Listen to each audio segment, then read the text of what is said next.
پہاڑ اور جنگل بھی ان کی آواز کے ہم آواز تھے، دونوں دعوت دینے کے وقت ان کے ہمراز تھے۔ یہ اور ایسے سینکڑوں معجزے ان کے تھے۔ ان کے چہرے کا نور بے جہت اور تمام جہتوں میں تھا۔ تمام عزتوں کے باوجود اللہ تعالی نے ان کی روزی جستجو کے ساتھ وابستہ کی تھی۔ یہاں مترجم نے حاشیے میں لکھا ہے کہ حضرت داؤد علیہ السلام کے نغمہ سے پہاڑ اور جنگل کی گونج ان کی ہم آواز ہو جاتی تھی۔ حضرت داؤد علیہ السلام کے چہرے کا نور مطلق بھی تھا اور مقید بھی تھا۔ اور یہاں حاشیہ ختم ہوتا ہے۔ ذرہ بنانے اور تکلیف اٹھانے کے بغیر ان کی روزی باوجود تمام نیک بختیوں کے حاصل نہیں ہوتی تھی۔ ایسا ذلیل اور پچھڑا ہوا، خانہ ویران، کمینہ اور آسمان کا پھٹکارا ہوا ایسا بدبخت یہی چاہتا ہے کہ وہ خزانہ پالے، یہاں تک کہ اس میں اس کا پاؤں نہ دھنسے۔ حماقت کی وجہ سے چاہتا ہے کہ بغیر تکلیف کے فوراً اور بغیر کاروبار کیے نفع سے دامن بھر لے۔ یہاں مترجم نے حاشیے میں لکھا ہے کہ حضرت داؤد علیہ السلام لوہے کی زرہیں بنا کر اپنی روزی کماتے تھے۔ وہ آدمی جو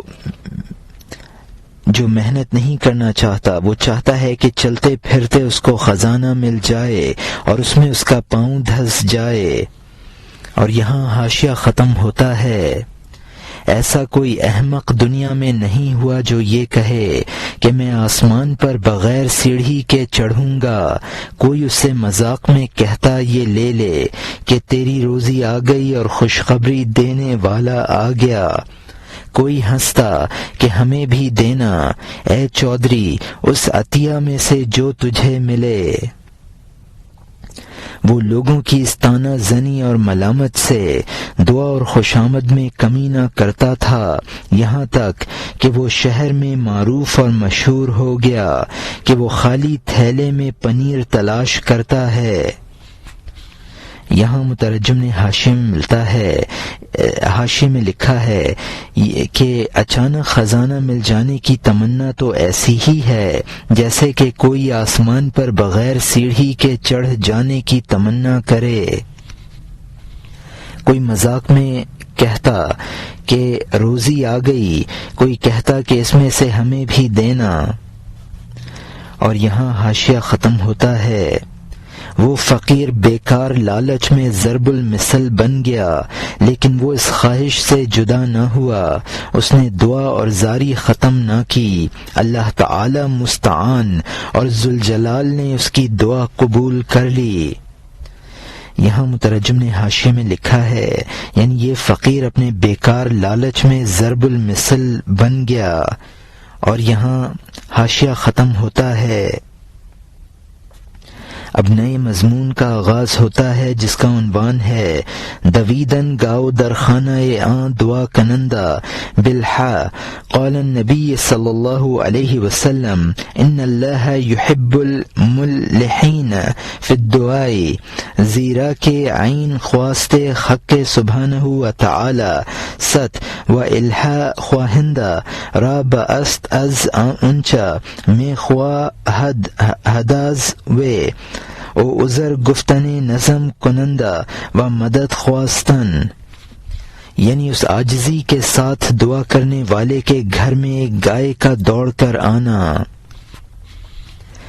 حضور صلی اللہ علیہ وسلم نے فرمایا ہے کہ اللہ تعالی دعا میں عاجزی کرنے والوں کو پسند کرتا ہے، کیونکہ عاجزی اللہ تعالی کی پسندیدہ چیز ہے اور مانگنے والے کے لیے عاجزی اس سے بھی زیادہ اچھی ہے جو وہ اس سے مانگتا ہے، اور ناظم کا عذر کرنا اور مدد چاہنا۔ یہاں تک کہ ایک دن چاشت کے وقت اچانک وہ یہ دعا زاری اور آہ کے ساتھ کر رہا تھا۔ اچانک اس کے گھر میں ایک گائے دوڑ آئی، اس نے سینگ مارا کنڈی اور کھٹکا توڑ ڈالا۔ گائے بے باکی سے گھر میں گھس آئی، وہ شخص لپکا اور اس نے اس کے فوراً پاؤں باندھ دیے، فوراً گائے کو ذبح کر دیا، بغیر توقف، بے تامل، امن دیے بغیر۔ جب اس کو ذبح کر دیا قصاب کے پاس گیا تاکہ وہ فوراً اس کی کھال اتار دے۔ اے پیٹ کے بچے کی طرح باطن میں تقاضا کرنے والے، جب تو اس مثنوی کی تکمیل کا تقاضا کر رہا ہے، آسان فرما دے، رہنمائی کر دے، توفیق عطا فرما، یا تقاضے کو چھوڑ دے، ہم پر بار نہ رکھ۔ جبکہ تو مفلس سے روپے کا تقاضا کرتا ہے، اے شاہ بے نیاز، در پردہ اس کو روپیہ بخش دے۔ تیری مدد کے بغیر نظم اور قافیہ صبح و شام کب طاقت رکھتے ہیں کہ وہ نظم و قوافی جلوہ گر ہوں۔ اے وہ دانا، نظم اور تجنیس اور قافیے ڈر اور خوف سے تیرے غلام ہیں۔ یہاں مترجم نے حاشیے میں لکھا ہے کہ پہلے اشعار میں روزی طلب کرنے والے کی دعا کی مقبولیت کا ذکر تھا، اس لیے اس قصہ کو چھوڑ کر مثنوی کی تکمیل کے لیے دعا شروع کر دی ہے۔ جس طرح پیٹ میں بچہ چھپا ہوا ہے، اسی طرح باطن میں خدا کی جانب سے کاموں کی تکمیل کا تقاضا چھپا ہوا ہے، یعنی مجھ پر مثنوی کے اتمام کا بار نہ ڈال، مجھے مثنوی کے معانی اور قوافی عنایت فرما دے۔ تیری مدد کے بغیر صبح و شام یعنی زمانے کی کیا طاقت ہے کہ وہ کسی سے شعر کہلا سکے۔ تجنیس کا مطلب ہے کہ دو لفظوں کا لفظی یا معنوی اعتبار سے باہمی مشابہ ہونا۔ اور یہاں حاشیہ ختم ہوتا ہے،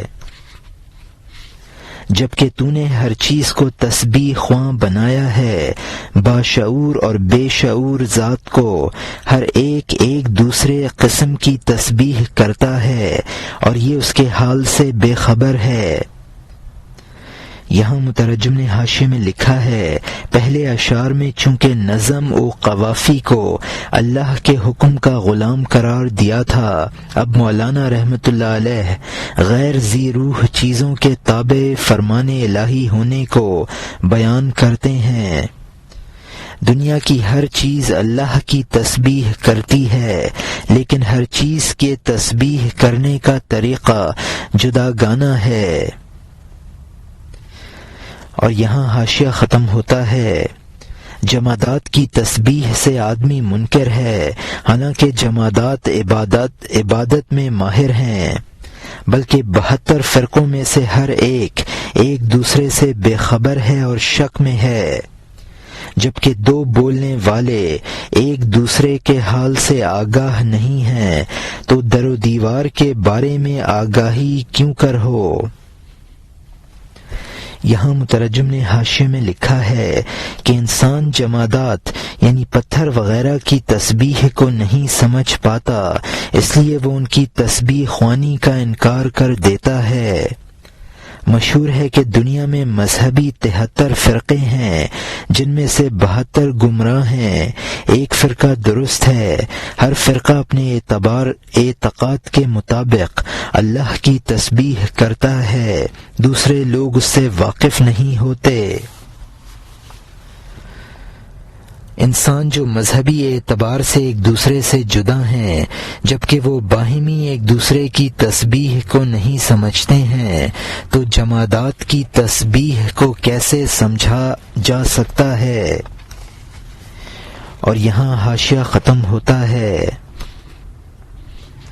جب میں بولنے والے کی تسبیح سے غافل ہوں تو میرا دل بے زبان کی تسبیح کو کیسے سمجھے۔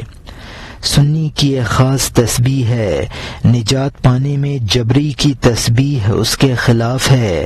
سنی جبری کی تسبیح سے بے خبر ہے، جبری سنی کی تسبیح سے بے نشان ہے، یہ کہتا ہے کہ وہ گمراہ ہے اور بہکا ہوا ہے، اس کے حال سے اور قم کے حکم سے بے خبر ہے۔ وہ یہ کہتا ہے کہ اس کو کیا پتا، اللہ تعالی نے تقدیر سے ان میں جنگ پیدا فرما دی ہے، ہر ایک کی اصل کو ظاہر کر رہا ہے، ہر ایک کی اصل کو ظاہر کر رہا ہے، جنس کو ناجنس سے واضح کر رہا ہے۔ قہر کو مہر سے ہر شخص جدا سمجھتا ہے، خواہ وہ دانا ہو خواہ نادان یا کمینہ، لیکن وہ مہر جو قہر میں پوشیدہ ہے یا وہ قہر جو مہر کے اندر ہے، اس کو سوائے اس باخدا انسان کے کوئی نہیں جانتا ہے جس کے دل میں روح کی کسوٹی ہو۔ باقی لوگ ان دونوں میں شک کرتے ہیں، اپنے آشیانہ کی جانب ایک بازو سے اڑتے ہیں۔ یہاں مترجم نے حاشیے میں لکھا ہے کہ سنی فرقہ اپنے اعتقاد کے مطابق اللہ کی پاکی بیان کرتا ہے، تو جبری فرقہ اپنے اعتقاد کے مطابق اللہ کی پاکی بیان کرتا ہے، اور ایک دوسرے کی تسبیح کو نہیں سمجھتے ہیں۔ یہ جبری کہتا ہے کہ سنی گمراہ ہے۔ جہاں جہاں قرآن میں انسان کو قم کا حکم ہوا ہے، جس کے معنی ہیں تو کھڑا ہو، یہ اس بات کی دلیل ہے کہ فعل انسانی انسان کی قدرت میں ہے، ورنہ اس کو یہ حکم نہ دیا جاتا۔ یہ جبری عقیدہ کے خلاف دلیل ہے، لیکن جبری اس دلیل سے بے خبر ہے۔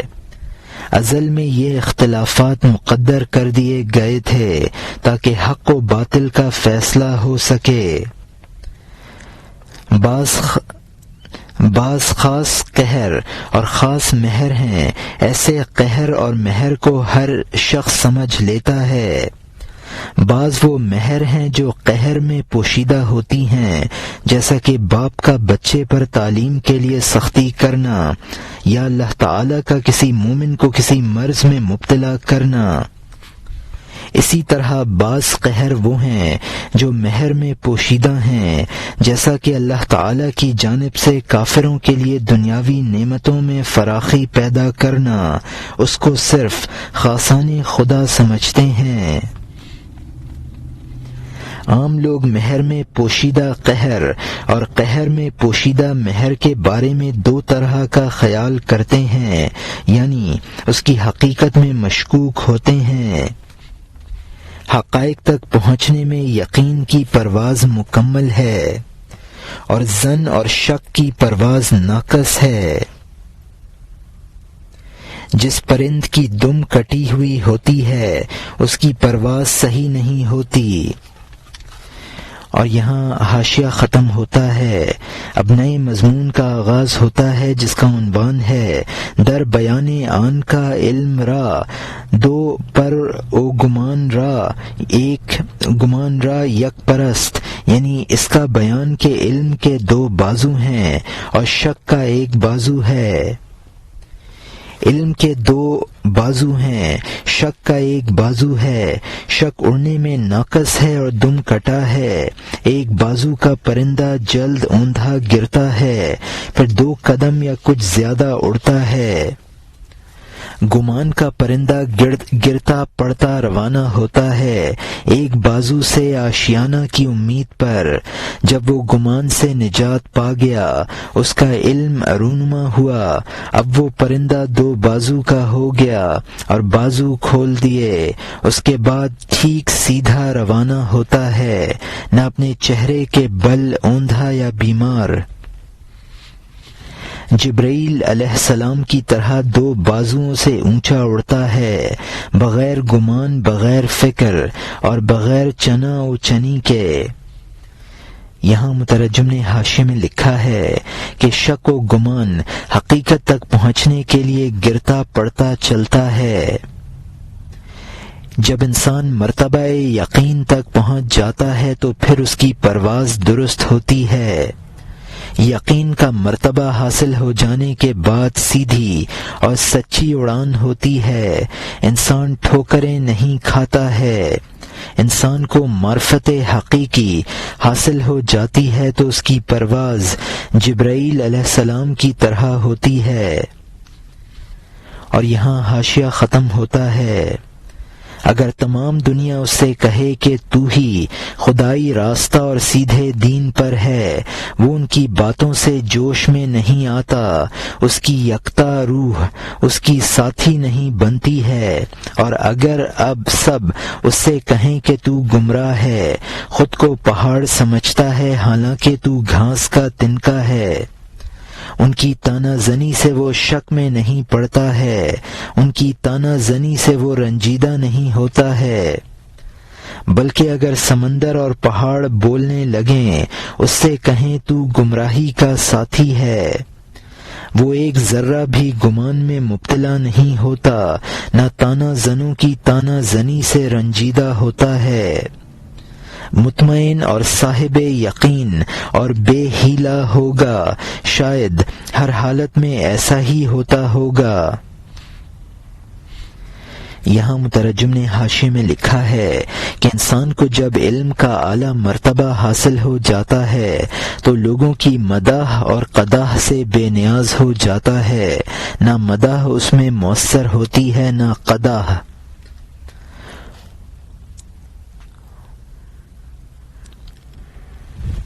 کامل الیقین خوش آمدیوں اور حاسدوں کی باتوں سے قطعاً متاثر نہیں ہوتا ہے۔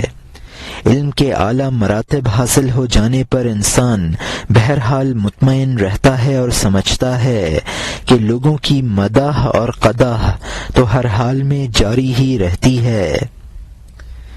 اور یہاں حاشیہ ختم ہوتا ہے۔ اب نئے مضمون کا آغاز ہوتا ہے جس کا عنوان ہے مثال رنجور شدن آدمی بو ہمیں تعظیم خلق او رغبت مشتریاں بوے او حکایت معلم کود کاں، یعنی انسان کا لوگوں کی تعظیم کرنے اور معتقدین کو اس کی طرف رغبت کی وہم سے بیمار پڑنا، اور بچوں کے استاد کا قصہ۔ یہاں مترجم نے حاشیے میں لکھا ہے کہ اس حکایت کا مقصد یہ ہے کہ جن کو علم و یقین نہیں ہوتا وہ کانوں کے کچے ہوتے ہیں اور مداح و قداح سے متاثر ہوتے ہیں۔ اور یہاں حاشیہ ختم ہوتا ہے۔ ایک مکتب کے بچے استاد کی جانب سے تھکن اور محنت کی وجہ سے رنجیدہ ہو گئے۔ کام کو ٹالنے کے لیے انہوں نے مشورہ کیا تاکہ استاد پریشانی میں مبتلا ہو جائے۔ اس کو کوئی بیماری کیوں نہیں لگتی کہ وہ چند دن دور رہے تاکہ ہم قید اور کام کی دشواری سے چھوٹ جائیں۔ وہ تو سنگ خارا کی طرح جمع ہوا ہے۔ یہاں مترجم نے حاشیے میں لکھا ہے کہ استاد کی محنت اور مشقت کرانے کو ٹالنا، چونکہ وہ قدرتی طور پر بیمار نہیں ہوتا ہے اور مکتب میں برابر حاضر ہوتا ہے، لہذا ہمیں کوئی فرضی کارروائی کرنی چاہیے۔ استاد پتھر کی طرح مکتب میں جمع ہوا ہے۔ اور یہاں حاشیہ ختم ہوتا ہے۔ ایک زیادہ ذہین نے یہ تدبیر کی کہ وہ کہے گا استاد آپ زرد کیوں ہیں؟ اللہ خیر کرے آپ کی رنگت ٹھیک نہیں ہے، یہ اثر ہوا یا بخار کی وجہ سے ہے۔ اس سے وہ تھوڑا سا وہم میں پڑے گا۔ بھائی تو بھی اسی طرح مدد کرنا، جب تو دروازے سے مکتب میں داخل ہو کہنا اللہ خیر کرے استاد آپ کے مزاج کیسے ہیں۔ اس کا وہ وہم تھوڑا بڑھے گا۔ وہم کی وجہ سے عقل مند پاگل بن جاتا ہے۔ تیسرا اور چوتھا اور ایسے ہی پانچواں ہمارے بعد غم کا اظہار کرے اور روئے، تاکہ جب اس بات کو 30 بچے پے در پے بالاتفاق کہیں گے تو وہ جم جائے گی۔ ہر بچہ نے اس سے کہا اے ذہین شاباش ہے، خدا کرے تیرے نصیبہ کا اللہ کی مہربانی پر ٹکاؤ ہو۔ مضبوط عہد میں سب متفق ہو گئے کہ کوئی ساتھی بات کو نہ بدلے گا۔ یہاں مترجم نے حاشیے میں لکھا ہے کہ سب سے ذہین بچے نے یہ تدبیر سوچی کہ وہ استاد سے جا کر کہے گا کہ آپ کا رنگ پیلا کیوں ہو رہا ہے، شاید آپ کو بخار ہو گیا ہے، اس سے استاد کو کچھ وہم پیدا ہوگا۔ پھر دوسرا بچہ بھی یہی کہے گا تو استاد کی بیماری کا خیال اور بڑھے گا۔ اسی طرح مسلسل دوسرے بچے کہیں گے اور استاد کو اپنی بیماری کا یقین ہو جائے گا۔ 30 بچے مسلسل استاد کے رنگ کے زرد ہو جانے کو کہیں گے تو یہ بات استاد کے دل میں جم جائے گی۔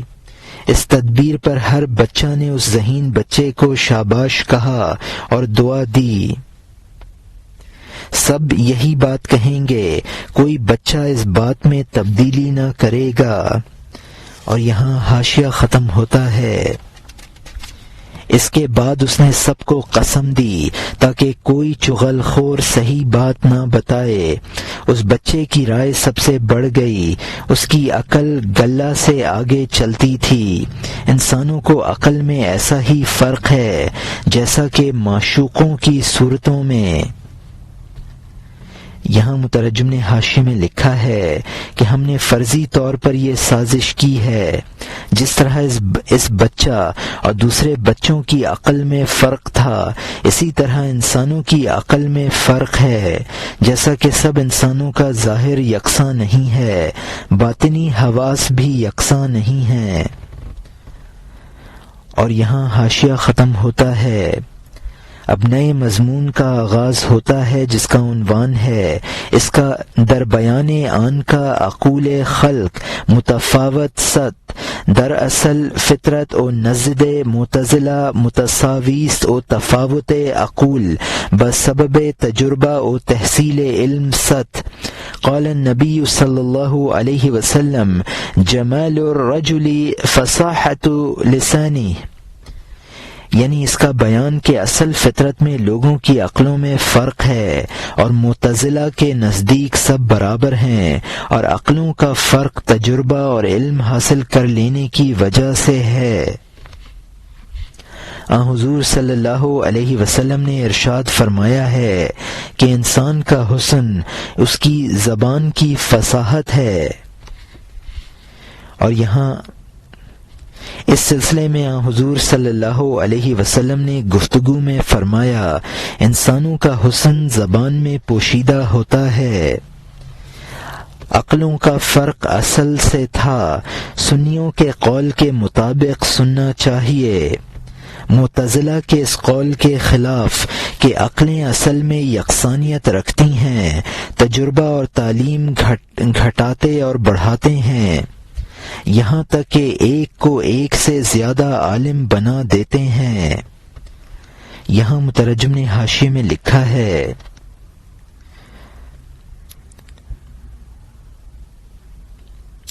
کہ معتزلہ تمام انسانوں کی عقل کو اصل فطرت میں یکساں مانتے ہیں اور فرق محض تجربہ اور تعلیم کی بنیاد پر مانتے ہیں۔ حدیث میں ہے کہ المرء مخفی تحت لسانہ، یعنی انسان کی خوبی اس کی زبان میں چھپی ہوئی ہے۔ اور یہاں حاشیہ ختم ہوتا ہے۔ یہ غلط ہے کیونکہ بچے کی رائے جس کو کسی مسلک کا کوئی تجربہ نہیں ہے، تجربہ کار لوگوں کی رائے سے بڑھ جاتی ہے، ان لوگوں کا کام پریشانی میں عاجز آ جاتا ہے۔ اس چھوٹے بچے سے وہ خیال ظاہر ہوا جس کے 100 تجربہ والے بوڑھوں کو خوشبو بھی نہ آئی۔ یہاں مترجم نے حاشیے میں لکھا ہے کہ مولانا رحمۃ اللہ علیہ فرماتے ہیں معتزلہ کا یہ قول باطل ہے۔ وہ بچہ جس کو نہ کوئی تجربہ ہے نہ تعلیم، اس کی رائے اور تدبیر تجربہ کار لوگوں سے بڑھ جاتی ہے تو معلوم ہوا کہ عقلوں کا تفاوت فطری ہے۔ اور یہاں حاشیہ ختم ہوتا ہے۔ عقل کی وہ زیادتی جو فطرت کی طرف سے ہے بہتر ہے، پھر وہ زیادتی ہے جو کوشش اور فکر کی وجہ سے ہے۔ تو بتا اللہ کا دیا ہوا بہتر ہوتا ہے یا وہ لنگڑا جو تیز رو گھوڑے کی طرح چلے؟ یہاں مترجم نے حاشیے میں لکھا ہے کہ عقل کی وہ زیادتی جو فطری ہے وہ اس سے بہتر ہے جو کوشش اور تعلیم سے حاصل ہو۔ ظاہر ہے کہ اللہ کا عطیہ بہتر ہے، عقل کی فوقیت اگر فطری نہ ہو بلکہ کسبی ہو تو اس کی مثال یہ ہے کہ لنگڑا گھوڑا تیز روی اختیار کر لے۔ اور یہاں حاشیہ ختم ہوتا ہے۔ اب نئے مضمون کا آغاز ہوتا ہے جس کا عنوان ہے در وہم افگندن کودکاں استاد را بمکر، یعنی مکاری سے بچوں کا استاد کو وہم میں ڈال دینا۔ دن نکلا اور وہ بچے آئے، اسی تدبیر کے مطابق مکتب کی جانب روانہ ہوئے۔ سب باہر منتظر کھڑے ہو گئے تاکہ وہ مکار دوست پہلے اندر جائے، اس لیے کہ اس تدبیر کا وہی سر چشمہ تھا۔ سر ہمیشہ پاؤں کا پیشوا ہوتا ہے۔ اے پیچھے چلنے والے، تو اس سے آگے نہ بڑھ، جو آسمانی نور کا سر چشمہ ہے۔ وہ آیا، بولا، استاد کو سلام ہے، خدا خیر کرے، آپ کے چہرے کی رنگت پیلی ہے۔ یہاں مترجم نے حاشیے میں لکھا ہے کہ ہمیں فکرت کا مطلب ہے کہ استاد کو فریب دینے کی تدبیر، اور یہاں حاشیہ ختم ہوتا ہے۔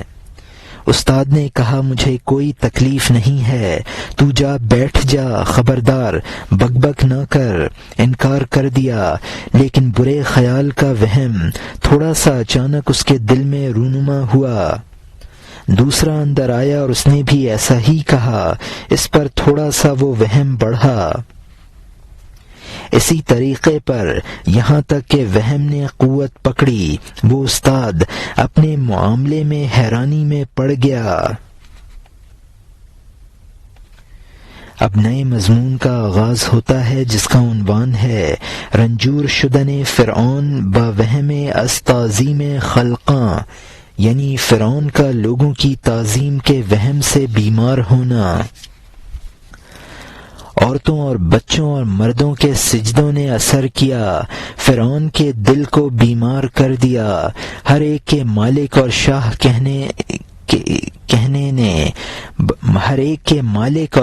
کہنے نے برباد کر دینے والے وہم کی وجہ سے اس کو ایسا بنا دیا کہ خدائی کے دعوے پر دلیر بن گیا، اژدہا بنا اور کبھی اس کا پیٹ نہ بھرا۔ وہم اور گمان ناقص عقل کے لیے مصیبت ہے، کیونکہ اس کا ٹھکانہ تاریکیوں میں ہے۔ زمین پر اگر آدھے گز کا راستہ ہو، آدمی بغیر وہم کے مطمئن ہو کر چلتا ہے۔ اگر تو اونچی دیوار پر چلے، اگر 2 گز کی چوڑائی ہو تو اوندھا ہو جاتا ہے، بلکہ وہم کی وجہ سے دل کے لرزنے سے تو گر پڑے گا۔ عقل کے ذریعے خوف اور وہم کو خوب سمجھ لے۔ یہاں مترجم نے حاشیے میں لکھا ہے کہ فرعون کو خدائی کے وہم کی بیماری میں مبتلا کر دیا۔ فرعون اقتدار نگلنے میں اژدہا بنا، پھر بھی اس کا پیٹ نہ بھرا۔ عقل انسانی اس کے بالمقابل عقل کلی ہے، جس سے جبرائیل علیہ السلام یا حقیقت محمدیہ صلی اللہ علیہ وسلم مراد لیتے ہیں۔ وہم کو خلاق مانا جاتا ہے۔ انسان زمین پر تیزی سے بھاگا چلا جاتا ہے اور کبھی نہیں گرتا۔ زمین پر بھاگنے میں جس قدر زمین اس کے استعمال میں آتی ہے، اگر اس سے دگنا راستہ کسی بلند دیوار پر ہو تو اس پر کبھی نہیں بھاگ سکتا، کیونکہ اس کو وہم ہوتا ہے کہ وہ گر جائے گا، اور اس قوت واہمہ کی بنا پر وہ گر پڑتا ہے۔ اور یہاں حاشیہ ختم ہوتا ہے۔ اب نئے مضمون کا آغاز ہوتا ہے جس کا عنوان ہے رنجور شدن استاد معلم بوہم و خیال، یعنی وہم اور خیال کی وجہ سے پڑھانے والے استاد کا بیمار پڑنا۔ وہم اور ڈر سے استاد بہت سست ہو گیا، اٹھا اور اس نے کملی کھینچی۔ بیوی پر غصہ تھا کہ اس کو محبت کم ہے، میں اس حالت میں ہوں، اور اس نے پہلے نہ پوچھا، اس نے مجھے میری رنگت سے آگاہ نہ کیا۔ اس کا تو ارادہ ہے کہ میری ذلت سے نجات پالے، وہ اپنے حسن اور جلوے میں مست ہو گئی ہے، اس سے بے خبر کہ تشت میرے بالا خانے سے گرا ہے۔ گھر آیا اور سختی سے دروازہ کھولا، بچے اس استاد کے پیچھے تھے۔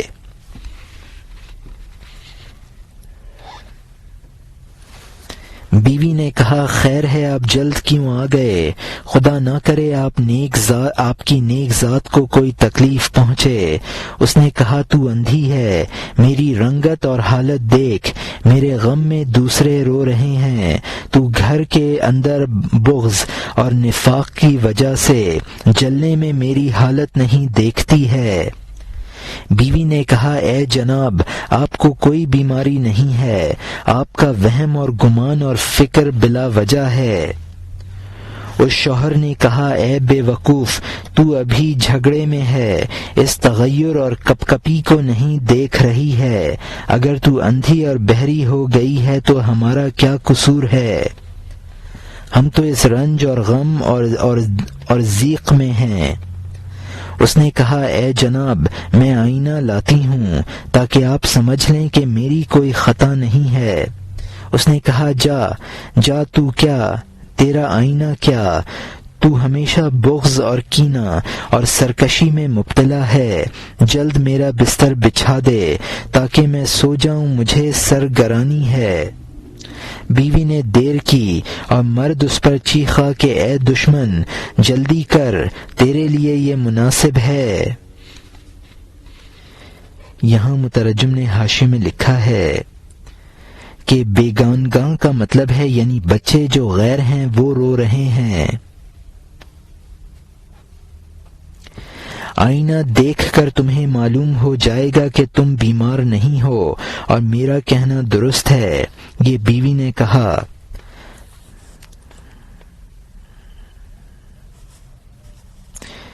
بیوی کا بولنا ممکن نہ تھا ورنہ اور برے بھلے سنتی، لیکن غلط بات پر اس کا دل جل رہا تھا۔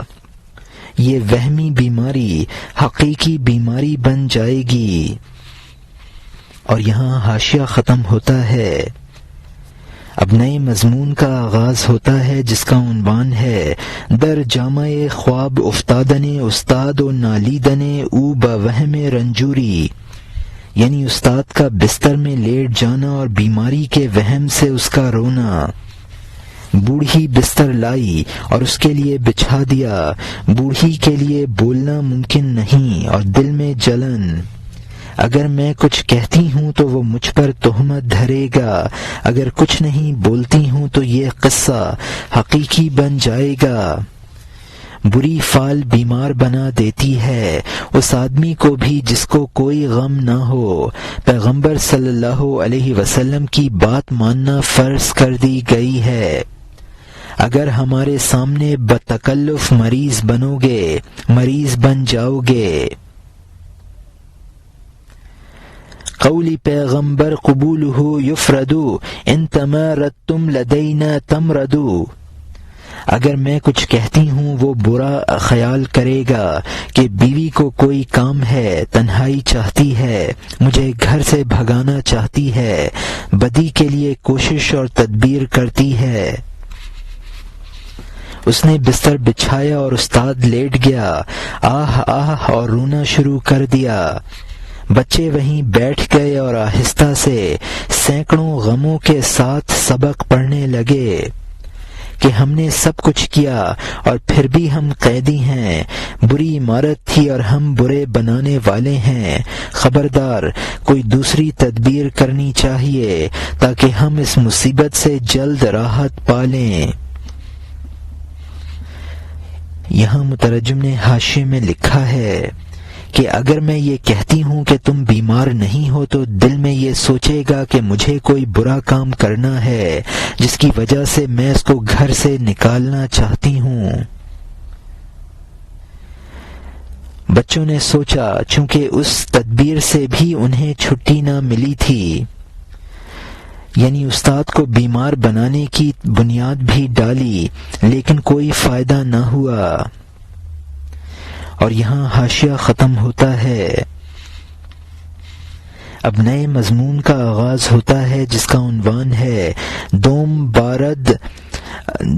بار در وہم افگندن کودکاں استاد را کے او را از قرآن خواندن صدا آید و درد سر افزاید، یعنی بچوں کا استاد کو دوبارہ وہم میں مبتلا کر دینا کہ قرآن پڑھنے سے اس کے سر میں درد پیدا ہو جائے گا اور سر کا درد بڑھ جائے گا۔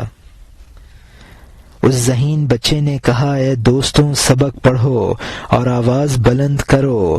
جب انہوں نے اس طرح پڑھا تو بولا، اے بچوں، ہماری آواز سے استاد کو تکلیف ہوتی ہے، آواز سے استاد کے سر میں درد بڑھتا ہے، کیا یہ مناسب ہے کہ دمڑی کے لیے اس کے سر میں درد ہو؟ یہاں مترجم نے حاشیے میں لکھا ہے، یعنی اسی پہلے ذہین بچے نے یہ تدبیر سوچی کہ بچے زور زور سے سبق پڑھیں۔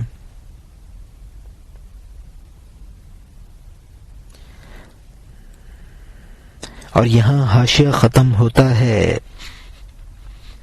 اب نئے مضمون کا آغاز ہوتا ہے جس کا عنوان ہے اس مکاری کی وجہ سے بچوں کا چھٹکارا حاصل کرنا اور ماؤں کا ان سے پوچھنا۔ خلاصی یافتن کودکاں از مکتب بدیں مکر او سوال مادراں از ایشاں۔ استاد نے کہا، وہ ٹھیک کہتا ہے، جاؤ، میرے سر میں درد بڑھ گیا ہے، باہر چلے جاؤ۔ سب نے سجدہ کیا اور کہا، اے جناب، خدا کرے بیماری اور ڈر آپ سے دور ہو جائے۔ پھر وہ گھروں کی جانب باہر کو بھاگے جیسا کہ دانا کی خواہش میں پرندے۔ ان کی مائیں خفا ہوئیں اور کہا، مکتب کا دن ہے اور تم کھیل کے ساتھی ہو، یہ حاصل کرنے کا وقت ہے اور تم کتاب اور استاد سے بھاگتے ہو۔ انہوں نے عذر کیا کہ اے اماں تو ٹھہر، یہ ہماری خطا اور کوتاہی کی وجہ سے نہیں ہے۔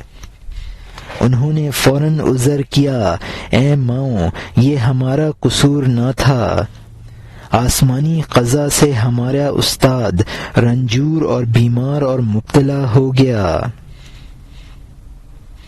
یہاں مترجم نے حاشیے میں لکھا ہے کہ ذہین بچے کے کہنے پر استاد نے کہا، ہاں، میرے سر میں تمہاری آوازوں سے درد بڑھ گیا، باہر چلے جاؤ۔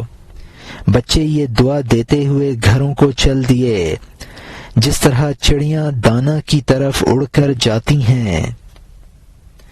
اور یہاں حاشیہ ختم ہوتا ہے۔ ماؤں نے کہا، مکاری اور جھوٹ ہے، چھاچھ کے لالچ میں تم 100 جھوٹ بول رہے ہو۔ ہم صبح کو استاد کے پاس جائیں گے تاکہ ہمیں تمہارے اس مکر کی اصل معلوم ہو جائے۔ بچوں نے کہا، بسم اللہ، جاؤ، ہمارے جھوٹ اور سچ سے واقف ہو جاؤ۔ اب نئے مضمون کا آغاز ہوتا ہے جس کا عنوان ہے رفتن مادران کودکاں با مداد بعیادت استاد، یعنی صبح کو بچوں کی ماؤں کا استاد کی مزاج پرسی کے لیے جانا۔ صبح کو مائیں پہنچ گئیں، ہر جانب سے روانہ ہو کر استاد کی مزاج پرسی کے لیے۔ استاد سخت بیمار کی طرح سویا ہوا تھا، عورتوں کی طرح درد سر کی وجہ سے سر کو باندھے ہوئے، لحافوں کی کثرت کی وجہ سے پسینہ پسینہ ہو رہا تھا، سر کو باندھے ہوئے پردے میں منہ چھپائے ہوئے، چپکے چپکے آہ آہ کرتا تھا۔ سب لاحول پڑھنے لگے، اے استاد خدا خیر کرے، یہ درد سر، تیری جان کی قسم ہمیں اس کی خبر نہ تھی۔ اس نے کہا، میں بھی اس سے بے خبر تھا، ہاں ان بچوں نے مجھے بتایا، میں پڑھنے پڑھانے میں مشغول تھا، اندر اس قدر بھاری مرض تھا۔ جب انسان پورا مشغول ہوتا ہے تو وہ اپنی تکلیف کو دیکھنے سے اندھا ہوتا ہے۔ مصر کی عورتوں اور یوسف علیہ السلام کا قصہ ہے کہ مشغولیت کے وجہ سے ان کو پتہ نہ چلا، انہوں نے اپنے گٹے ٹکڑے ٹکڑے کر دیے، کیونکہ عاشق کی روح آگاہ دیکھتی ہے نہ پیچھا، لڑائی میں بہت سے بہادر ہوتے ہیں کہ تلوار کی مار ان کے پاؤں کاٹ دیتی ہے، وہ پکڑ دھکڑ میں اسی ہاتھ کو استعمال کرتے ہیں اس خیال سے کہ وہ ٹھیک ہے۔ وہ خرابی میں مبتلا ہاتھ کو نہیں دیکھتا ہے، بے خبری میں اس سے بہت خون بہہ جاتا ہے۔ یہاں مترجم نے حاشیے میں لکھا ہے کہ استاد نے کہا کہ اپنے بیمار ہو جانے کا مجھے بھی پتہ نہ تھا، بچوں نے بتایا ہے۔ استاد نے کہا زیادہ مصروفیت میں بیماری کا پتہ نہیں چلتا ہے۔ مشہور قصہ ہے کہ زنان مصر حضرت یوسف علیہ السلام کے حسن میں ایسی محو ہو گئی تھیں کہ انہوں نے ترنج کے بجائے اپنے ہاتھ تراش لیے۔ بہادر لڑائی میں ایسا مصروف ہوتا ہے کہ اس کو ہاتھ پاؤں کٹنے کی خبر ہی نہیں ہوتی اور خون بہہ جاتا ہے اور سمجھتا ہے کہ ہاتھ سالم ہے اور اس سے وہ کام لیتا ہے۔ اور یہاں حاشیہ ختم ہوتا ہے۔ اب نئے مضمون کا آغاز ہوتا ہے جس کا عنوان ہے در بیان آن کا تن روح را چوں لباس ست او این دست آستین دست روح ست او این پائے موزائے پائے روح، یعنی اس کا بیان کہ جسم روح کے لیے بمنزلہ لباس کے ہے اور یہ ہاتھ روح کے ہاتھ کی آستین ہے اور یہ پاؤں روح کے پاؤں کا موزہ ہے۔ خبردار تو سمجھ لے کہ جسم لباس کی مانند ہے، جا پہننے والے کو تلاش کر لباس کو نہ چاٹ۔ روح کے لیے اللہ کی توحید بہت بہتر ہے، ظاہر کے علاوہ اس کے دوسرے ہاتھ پاؤں ہیں۔ تو خواب میں ہاتھ اور پاؤں اور ان کا جوڑ دیکھتا ہے، اس کو حقیقت سمجھ، اس کو لغو نہ سمجھ۔ تو وہ ہے کہ اس بدن کے علاوہ بدن رکھتا ہے، تو جان کے جسم سے نکل جانے سے نہ ڈر۔ یہاں مترجم نے حاشیے میں لکھا ہے یعنی روح کے ہاتھ پاؤں جو نظر نہیں آتے ہیں۔ خواب میں انسان جن ہاتھ پاؤں کو دیکھتا ہے وہ اس مادی جسم کے نہیں ہیں، کیونکہ یہ تو آنکھ سے نظر آتے ہیں، وہ جسم مثالی کے ہاتھ پاؤں ہوتے ہیں۔ اور یہاں حاشیہ ختم ہوتا ہے۔ روح کے بدن کے بغیر بہت سے مشغلے ہیں، پرند پنجرے میں بہت بے قرار رہتا ہے۔ ٹھہر جا کہ پرند پنجرے سے باہر آئے تاکہ تو ساتویں آسمان کو اس کا فرما بردار دیکھے۔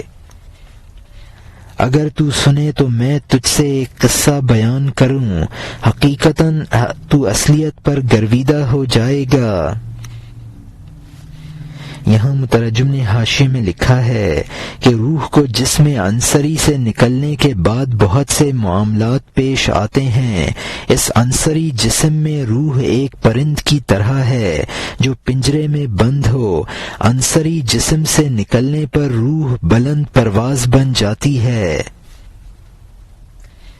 اب نئے مضمون کا آغاز ہوتا ہے جس کا عنوان ہے حکایت آن درویشے کے در کوہ خلوت کردہ بود او بیان حلاوت انقطاع و خلوت او داخل شدن دری منقبت کہ انا جلیسو من ذکرنی و انیسو من استانس بی، یعنی اس درویش کا قصہ جو پہاڑ میں خلوت نشین ہو گیا تھا اور لوگوں سے جدائی اور خلوت کی شیرینی کا بیان، اور اس فضیلت میں داخل ہو جانا کہ میں اس کا ہم نشین ہوں جو مجھے یاد کرے اور میں اس کا دوست ہوں جو مجھ سے انسیت کرے۔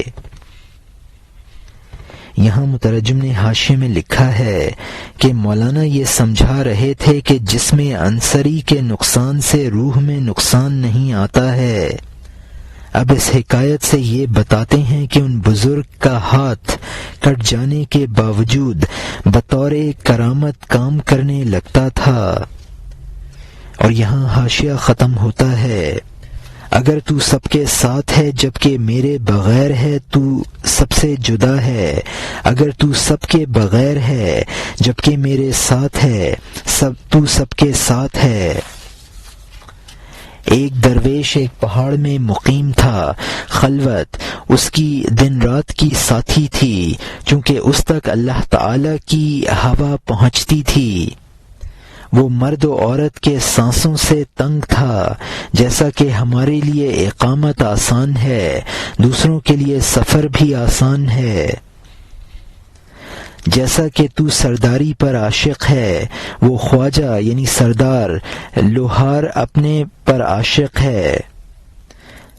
یہاں مترجم نے حاشیے میں لکھا ہے یعنی گوشائے تنہائی ان کا اوڑھنا بچھونا تھا۔ اور یہاں حاشیہ ختم ہوتا ہے، ہر ایک کو ایک کام کے لیے بنایا ہے، اس کا رجحان اس کے دل میں ڈال دیا ہے، بغیر رجحان کے ہاتھ اور پاؤں کب ہلتے ہیں، کوڑا کرکٹ ہوا اور پانی کے بغیر کب روانہ ہوتا ہے۔ اگر تو اپنا رجحان آسمان کی طرف دیکھے، ہما کی طرح خوش نصیبی کے پر کھول دے۔ اگر تو اپنا رجحان زمین کی طرف دیکھے، رونے سے تھک کر کبھی نہ بیٹھ۔ عقل مند پہلے سے رو لیتے ہیں، جاہل آخر میں سر پیٹتے ہیں۔ کام کے شروع میں انجام کو دیکھ لے تاکہ تو قیامت کے دن پشیمان نہ ہو۔ یہاں مترجم نے حاشیے میں لکھا ہے کہ حدیث شریف میں ہے کل میسر لما خلق لہ، یعنی ہر شخص کے لیے وہ کام سہل ہے جس کے لیے وہ پیدا کیا گیا ہے۔ انسان کے ہاتھ پاؤں کسی کام میں تبھی حرکت میں آتے ہیں جبکہ اس کام کی دلی خواہش ہوتی ہے۔ عالم بالا کی طرف میلان سعادت کی علامت ہے اور نیک کاموں کے صدور کا سبب ہے، دنیاوی کاموں کی طرف میلان تباہی کا سبب ہے۔ عقل مند وہ ہے جو تباہی سے قبل تباہی کے اسباب کی اصلاح کر لے، جاہل تباہی کے بعد روتا ہے جو بے سود ہوتا ہے۔ دنیاوی زندگی میں اگر آخرت کی رسوائیوں سے نجات حاصل کر لے گا تو حشر میں نادم نہ ہوگا۔ سنار نے انجام پر نظر کر لی تو پریشانی سے بچ گیا۔ اس نے سونا تولنے کا کانٹا مانگا تھا، سنار نے چھلنی سے انکار کر دیا۔ اس نے دوبارہ کانٹا مانگا تو سنار نے کہا میرے پاس جھاڑو نہیں ہے۔ اور یہاں حاشیہ ختم ہوتا ہے، اب نئے مضمون کا آغاز ہوتا ہے جس کا عنوان ہے دیدن زرگر عاقبت کار را و سخن بر وفق عاقبت گفتن بمستعیر ترازو، یعنی سنار کا انجام کار کو دیکھنا اور ترازو مانگنے والے سے انجام کے مطابق بات کہنا۔ ایک صاحب ایک سنار کے پاس آئے کہ ترازو دے دے میں سونا تولوں گا۔ اس نے کہا جناب جائیے میرے پاس چھلنی نہیں ہے۔ اس نے کہا ترازو دے دے، اس مسخرے پن میں نہ پڑ۔ اس نے کہا میری دکان میں جھاڑو نہیں ہے۔ اس نے کہا بس یہ ٹھٹھولیں رہنے دے، میں جو ترازو مانگتا ہوں وہ دے دے، اپنے آپ کو بہرا نہ بنا، ہر طرف گریز نہ کر۔ اس نے کہا میں نے بات سن لی ہے، میں بہرا نہیں ہوں، تو ہرگز یہ نہ سمجھ کہ میں محمل ہوں۔ یہ میں نے سن لیا، لیکن تو رعشہ والا بوڑھا ہے، تیرا ہاتھ لرزتا ہے، تیرا جسم نہ اٹھنے والا ہے۔ یہاں مترجم نے حاشیے میں لکھا ہے یعنی میں کانٹا مانگتا ہوں تو چھلنی اور جھاڑو کی بات کرتا ہے۔ مرتعش کا مطلب ہے راشا کا بیمار جس کے وجہ سے ہاتھ پیر لرزتے ہیں۔ اور یہاں حاشیہ ختم ہوتا ہے، میں سمجھ گیا لیکن تو کمزور بوڑھا ہے، ہر وقت کمزوری سے تیرا ہاتھ کانپتا ہے، تیرا سونا بھی ذرہ ذرہ قطرن ہے، ہاتھ کانپے گا، سونے کے ریزے گر جائیں گے، پھر تو کہے گا جناب جھاڑو لا دیجئے تاکہ میں مٹی میں اپنا سونا تلاش کر لوں۔ جب تو جھاڑو لگا کر مٹی کو اکٹھا کر لے گا مجھ سے کہے گا اے بھلے میں چھلنی چاہتا ہوں تاکہ میں مٹی کو چھانوں اور اس میں سونا تلاش کروں۔ ہماری دکان میں چھلنی کہاں ہوگی؟ یہاں مترجم نے حاشیے میں لکھا ہے یعنی میں سمجھ گیا ہوں کہ تو سونا تولنے کے لیے کانٹا مانگ رہا ہے۔ جب وہ سونے کے ریزے گر جائیں گے تو ان کو سورنے کے لیے جھاڑو مانگے گا اور مٹی اور ریت جمع کر کے اس کو چھاننے کے لیے چھلنی مانگے گا۔ اور یہاں حاشیہ ختم ہوتا ہے۔ میں نے شروع میں انجام دیکھ لیا ہے، یہاں سے دوسری جگہ چلا جا والسلام۔ جو شروع پر نظر کرنے والا ہوتا ہے اندھا ہوتا ہے، جو انجام کو دیکھنے والا ہوتا ہے کس قدر معقول ہوتا ہے۔ جو شروع میں انجام کو دیکھ لیتا ہے آخر میں وہ شرمندہ نہیں ہوتا ہے۔ حکم چونکہ انجام بینی پر ہے، شاہی درویشی کی غلام ہے۔ یہاں مترجم نے حاشیے میں لکھا ہے کہ میں پہلے ہی یہ ساری باتیں سمجھ گیا ہوں اور تیرے معاملے کا انجام مجھے نظر آ گیا ہے، لہٰذا میں نے انجام پر نظر کر کے تجھے جوابات دیے تھے۔ جو ابتدائے کار کو دیکھے اور انجام پر نظر نہ کرے وہ اندھا ہے، عقل مند وہی ہے جو آغاز میں انتہا پر نظر کرے۔ جب مدار آخر پر ہے اور بادشاہی کا انجام بھی دنیا سے تہی دست جاتا ہے اور درویش پہلے ہی سے دنیا سے دست بردار ہو جاتا ہے، لہذا درویشی بادشاہی سے افضل ہے۔ اور یہاں حاشیہ ختم ہوتا ہے۔ ہدایت یافتہ انجام کو دیکھنے والے ہوتے ہیں، خوب سمجھ لے، خدا راستی کو خوب جانتا ہے، اس بات کا اخیر نہیں ہے، راز بتا اس زاہد مرد کا قصہ پھر کہہ، اب یکتا شیخ کی بات پوری کر، جس کا رہن سہن اور کھانا پینا پہاڑ میں تھا۔